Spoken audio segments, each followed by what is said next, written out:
Varicose veins కి సరైన చికిత్స కోసం సంప్రదించండి ఎవిస్ హాస్పిటల్. నమస్తే రమ్మగారు. నమస్తే జయ. రమ్మగారు, సింగిల్ పేరెంట్స్, తల్లి కానీ తండ్రి కానీ ఒక్కరే పిల్లల్ని పెంచుకోవటం ఈ మధ్యకాలంలో మనం చూస్తున్నాం. ఇదివరకు మనం ఆడవాళ్ళనే చూసేవారం, సింగిల్ మదర్నే చూసేవారం. ఇప్పుడు సింగిల్ ఫాదర్స్ని కూడా అక్కడ చూస్తున్నాం. సంఖ్య కూడా పెరుగుతోంది కదండి. వీళ్ళు పిల్లల్ని హ్యాండిల్ చేసేటప్పుడు ఎలాంటి జాగ్రత్తలు తీసుకోవాలి పిల్లల పెంపకంలో? ఎందుకంటే రెండు పాత్రలు ఒకరే పోషించాలి. తల్లి పాత్ర తండ్రి పాత్ర, తండ్రి పాత్ర లేదా తండ్రి పాత్ర తల్లి పాత్ర. అట్లా కాస్త గారాబం ఎక్కువగా ఉంటుంది. తండ్రి లేని పిల్ల కదా, పిల్లాడు కదా, లేకపోతే తల్లి లేని పిల్లలు కదా అని. అది ఏమవుతుందంటే వీళ్ళల్లో ఇంకా ఫైనల్ డెసిషన్స్కి వచ్చేసరికి పిల్లలు కాస్త పెరిగేసరికి డెసిషన్ మేకర్స్ పిల్లలే అయిపోతుంటారు కదా రమ్మగారు. ప్లస్ వాళ్ళు సొసైటీని చూసే దృక్పథం మార్పు వచ్చేస్తుంది. సిబ్లింగ్స్తో ఉండే విధానం మారిపోతుంది, చుట్టాలతో ఉండే విధానం మారిపోతూ ఉంటుంది. అవును. సో చిన్నప్పటి నుంచి ఏమన్నా జాగ్రత్తలు తీసుకోవాల్సిన అవసరం ఉందంటారా? జాగ్రత్త అంటే ఏం చేయగలం జయ? సింగిల్స్ పేరెంట్స్ అనగానే ఎవరైనా కొంచెం గ్రాండ్ పేరెంట్స్ వాళ్ళని దగ్గర ఉంచుకునే అవకాశం ఉంటే తప్పకుండా అది తీసుకోవాలి ఎవరైనా, అటువాళ్ళు కానీ ఇటువాళ్ళు కానీ. ఒక గ్రాండ్ పేరెంట్ అంటూ ఇంట్లో తమతోటి ఉంటే పిల్లలు లోన్లీగా అవ్వకుండా ఉంటారు. చాలా ఇంపార్టెంట్ ఇది. ఇవాళ రేపు ఏం చేస్తున్నారంటే పిల్లలు కొంచెం అంతంత అయ్యాక పెళ్ళిళ్ళు చేసేసుకుంటున్నారు జయ. సింగిల్ పేరెంట్గానే ఉండట్లా. పిల్లలకి 20 ఏళ్ళు వచ్చాక 18 ఏళ్ళు వచ్చాక పెళ్లి చేసుకుంటున్న వాళ్ళని కూడా మన ఓన్ సర్కిల్స్లో చూస్తున్నాం. అవును. ఈ పెళ్ళిళ్ళు చేసుకున్నాక అప్పుడు అడ్జస్ట్మెంట్ మరీ కష్టం. స్టెప్ డాడ్ స్టెప్ మామ్తో అడ్జస్ట్ అవ్వటం మరీ కష్టం. అది వేరే కథ. అయితే ఈ పెళ్ళిళ్ళు చేసుకోకుండా తమే ఉండేటప్పుడు పేరెంట్స్ ఒక రకమైన ఫ్రస్ట్రేషన్కి లోన్ అవుతూ ఉంటారు. ఎందుకంటే ఆడపడ మద్దలు గొట్ట అన్నీ ఒకళ్ళే చెయ్యాలి, 2 పాత్రలు పోషించాలి. టైం మేనేజ్మెంట్ కష్టం. ఇండెసిసివ్గా అయిపోతారు, ఏం నిర్ణయించుకోవాలో తెలీదు. ఒక్కోసారి పిల్లలు ఇందులో ఒంటరితనం భరించలేక దురభ్యాసాలకి దుర్వ్యసనాలకి ఫ్రెండ్ సర్కిల్స్లోకి వెళ్ళిపోవటం, పేరెంట్స్ నుంచి దూరంగా జరిగిపోవటం, ఇలాంటివి జరుగుతాయి. ఇందులో గారాబంగా ఉన్నా చెడిపోతారు, ఫ్రీడమ్ ఇచ్చినా చెడిపోతారు. ఇదే ఇవ్వాలి ఇంతే ఇవ్వాలి అనేది ప్రతి కిడ్కి ప్రత్యేకమే. అది ఇది ఇవ్వాల్సిందే అని కానీ ఇది ఇవ్వకూడదని కానీ యువతల నుండి చెప్పలేము. అసలు మనం చెప్పడం కష్టం. ఈ పేరెంట్స్ ఇలా ఒంటరిగా ఉండేటప్పుడు పిల్లలు ఇండిపెండెంట్గా ఉండటాన్ని ఒక ప్రాక్టీస్ ఇస్తే మంచిది. మనం మన దగ్గర ఉన్న పిల్లలు కూడా ఇండిపెండెంట్గా ఉండాలని చెప్తున్నాం. వాళ్ళ పనులు వాళ్ళు చేసుకోవటం, వాళ్ళ ఐడియాలజీ ప్రకారమే వాళ్ళ ఏర్పాట్లు జరుగుతూ ఉండటం. ఏదైనా కొత్త చేసేటప్పుడు తప్పకుండా పేరెంట్ తాలూకు డెసిషన్ అవసరం వాళ్ళకి. అది ఒక అర్థమయ్యేలాగా ఎక్కించాలి చిన్నప్పటి నుంచి. నీ అంతటి నువ్వు నిర్ణయించుకోవద్దు, ఒకటి పెట్టుకో, కానీ డెసిషన్ మేకింగ్ నాతో కలిసి చెయ్యాలి నువ్వు. ఇలాంటివి చెప్పుకోగలగాలి. ఈ పిల్లల్ని గట్టిగా బిగించేసామనుకో అన్ని పక్కల, వాడు ఎప్పుడెప్పుడు పారిపోదామా అని చూస్తారు. అది కష్టమే. లూజ్గా వదిలేస్తే నెత్తెక్కేస్తారు. నువ్వు ఇందాక పిల్లలే డెసిషన్ మేకర్స్గా ఉంటారు. ఇవాళ రేపు చాలా మటుకు ఇళ్లలో పిల్లలే డెసిషన్ మేకర్స్గా ఉంటున్నారు. ఒక వయసు వచ్చాక పిల్లలు కనుక చదువులో బాగుండి మంచి జాబ్ వచ్చిందా మొత్తం డెసిషన్స్ అని వాడి చేతిలోకి వెళ్ళిపోతున్నాయి. అమ్మాయి అయినా అబ్బాయి అయినా చేయాలి. అవును. ఇదివరకు అట్లాగా పేరెంట్స్ చివరిదాకా పేరెంట్స్ది పై చేయిగా ఉండటము ఇప్పుడు అసలు లేదు. కనీసం 10% ఉండుంటారు. అంతే 10%. పేరెంట్స్ తాలూకు డెసిషన్స్ని పిల్లలు ఒప్పుకోవటం అనేది కనపడుతోంది. ఒకవేళ తమ డెసిషన్ ఇక్కడ కుదరదనుకో, తమ డెసిషన్స్ ఏవి ఇక్కడ లొంగట్లేదు అనుకో, వీళ్ళు పారిపోతారు బయటికి, వేరే దేశాలకు వెళ్ళిపోతారు, వేరే ఊళ్ళకి వెళ్ళిపోతారు, వేరే ఇళ్లల్లో ఉంటారు. తమది తమే చేసేసుకోవాలని భావిస్తారు పిల్లలు. చాలా కొద్ది మందే పెద్దవాళ్ళ ఛత్రఛాయనం ఉండటము, వాళ్ళనే డెసిషన్ మేకర్స్గా ఉంచటము చేసేవాళ్ళు వాళ్ళ పర్సంటేజీ చాలా తక్కువ. ఇది మనం మొదటి రోజు పిల్లలకి 2 లాగులు చూపించి నీకు నచ్చింది తీసుకొని 2 ఏళ్ళ పిల్లల పంచి నేర్పించేస్తున్నాం. వాళ్ళదే ఐడియా. ఆ పెళ్ళికి ఏం పెట్టుకోవాలి, ఏం చేయాలి, ఏం చేయకూడదు, ఎంత ఉండాలి, ఎంత ఉండకూడదు, అవన్నీ పిల్లలవే ఛాయిస్లు. మన ఇంట్లో అలా కాదనుకో, చుట్టుపక్కల 5-6 ఇళ్లలో ఉంటే వాళ్ళందరూ కలిసి దీన్ని లాగేస్తారు అటు. నీ సొంత ఛాయిస్ లేదా అని, లేదా ఫ్రెండ్స్ ఛాయిసే తమ ఛాయిస్గా కలిగి ఉంటారు చాలామంది. అవును.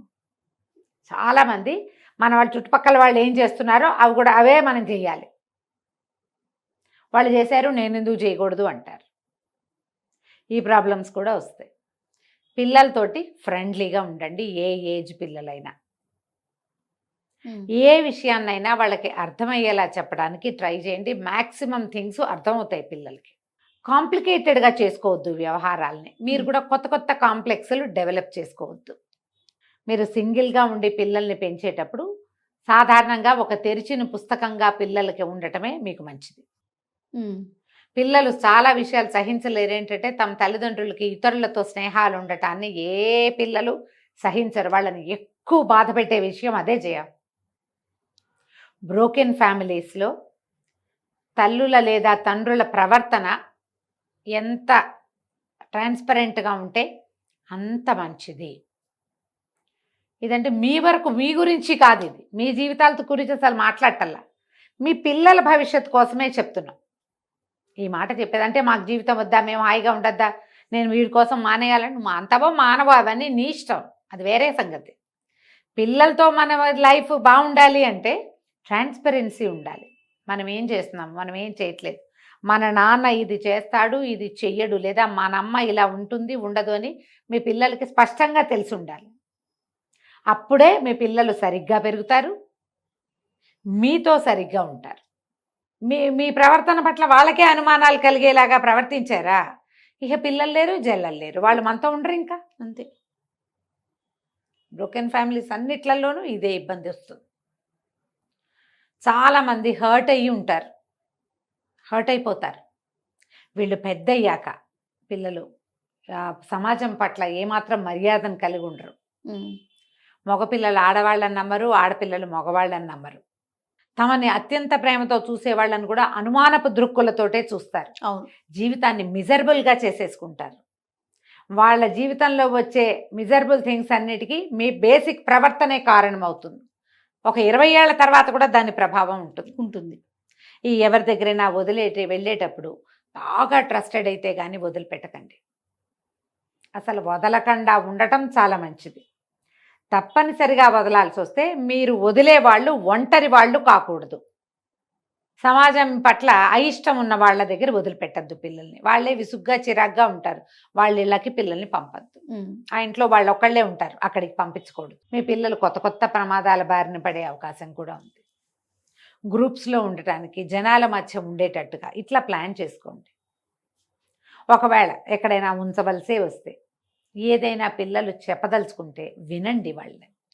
మీరు పిల్లల హర్ట్ని వినకపోతే, వాళ్ళ నొప్పిని వినిపించుకోకపోతే, అది లోపల ఒక శూలంలాగా జన్మాంతం వాళ్ళని బాధిస్తుంది. అవి కొన్ని మానసిక సమస్యలకు కూడా దారితీయచ్చు. ఎవరు ఎట్లా అయిపోతారో మనకు తెలియదు, చెప్పలేకపోతాం. హర్ట్ ఏంటి, వాళ్ళు దేనికి కష్టపెట్టుకుంటున్నారు, దేనికి చిన్నపుచ్చుకుంటున్నారు, ఏది వాళ్ళని ఎక్కువగా బాధ పెడుతోంది అది తెలుసుకోండి. సంతోషపెట్టే విషయాలు పెద్దగా వినకపోయినా పర్వాలే, కానీ బాధ పెట్టే విషయాన్ని వినకపోతే అదొక ముళ్ళులాగా లోపల చేరిపోయి ఉంటుంది గుండెలో. ఆ నల్ల చుక్కలు ఎప్పటికీ పూడవు. ఈ జాగ్రత్త వహించాలి. మీరు ఇలాంటి డెసిషన్ తీసుకున్నప్పుడు, అంటే నేను సింగిల్ పేరెంట్గా నా పిల్లని పెంచుతానో అనుకున్నప్పుడు మీరు డెసిషన్ తీసుకోవటమే సులువు, దాని మీద నిలబడడం భలే కష్టం. ముందు అసలు అలాంటి నిర్ణయాలకి రావద్దు. కష్టమో నిష్ఠూరమో కలిసి ఉండి పెంచుకోవటం మంచిది. ఇక తప్పనిసరి స్థితి వచ్చినప్పుడు కొంచెం ప్రవర్తన నియమావళి ఉంచుకోండి. పిల్లలకి ఇవాళ ఒక మాట చెప్పి రేపు ఇంకొక మాట చెప్పకూడదు. ఇవాళ ఒక గుడ్ థింగ్ అని చెప్పి రేపు అదే గుడ్ థింగ్ అని బ్యాడ్ చేయకూడదు. మీరు వాడిని నువ్వు ఇలా ఉండాలి అని చెప్పేసి మీరు ఇంకోలా ఉండకూడదు. అంతే. ఏదైనా మాట ఇస్తే మాట ప్రకారం పనిచేయండి. ఇవాళది రేపటికి ఎల్లుండికి మార్చద్దు. మీ పిల్లలు కూడా అలాగే అవుతారు. కొంచెం కష్టం, ఇది కత్తి మీద సాము, కానీ తప్పదు. మరి దీనికి దిగినప్పుడు మనం ఏం ఆలోచించుకుని దిగాం, ఇందులోకి ఏం ఆలోచించుకున్నాం? సినిమాలో లాగా మనం ఎంతో ధర్మంగా ఉన్నామని, మనం త్యాగం చేశామని మన పిల్లలు నమ్మరు. మన ఎవ్రీడే బిహేవియర్ని వాళ్ళు చూస్తారు. పాతకాల కథలు ఇప్పుడు నడవట్లేదు కదా, ఇప్పుడు జీవితాలు మారిపోయినాయి, మన అవును. పద్ధతులు వేరేగా ఉన్నాయి. అందుకని ఇలా కొంచెం ప్లాన్ చేసుకుంటే మీరు ఈ కష్టాన్ని మీరు ఇదేయగలుగుతారు. కొంత వయసు వచ్చాక పిల్లలు వాళ్ళ ఓన్గా డిసైడ్ చేసుకుంటారు, వాళ్ళ ఐడియాలజీ వాళ్ళకి ఏర్పడుతుంది. కొంతమంది పిల్లలు మా అమ్మ చాలా కష్టపడుతుంది, ఈవిని సంతోష పెట్టాలని భావిస్తారు, భావించవచ్చు చాలామంది పిల్లలే. ఇంకొంతమంది పిల్లలు మా అమ్మ హాయిగా ఎంజాయ్ చేస్తుంది, మమ్మల్ని మాత్రం ఇలాంటి టైట్ దాంట్లో పెడుతుంది, ఆవిడ హాయిగా ఫ్రీగా ఉంటుంది అనిపించారంటే ఇక మీరు గౌరవాన్ని పొందలేకపోతారు ఎప్పటికీ. దీని మీద ఆలోచించి ఎప్పటికప్పుడు ప్లాన్ చేసుకోండి. కావాలంటే ఎవరిదైనా ఒకరి కౌన్సిలర్ సహాయం మీరు తీసుకోవచ్చు. మీ ఇళ్లలో ఎవరైనా పెద్దవాళ్ళని ఉంచుకునే అవకాశం ఉంటే 100% ఇన్లాస్ని ఇంట్లో పెట్టుకోండి. అంతే. రైట్. నమస్తే రమ్య గారు. నమస్తే.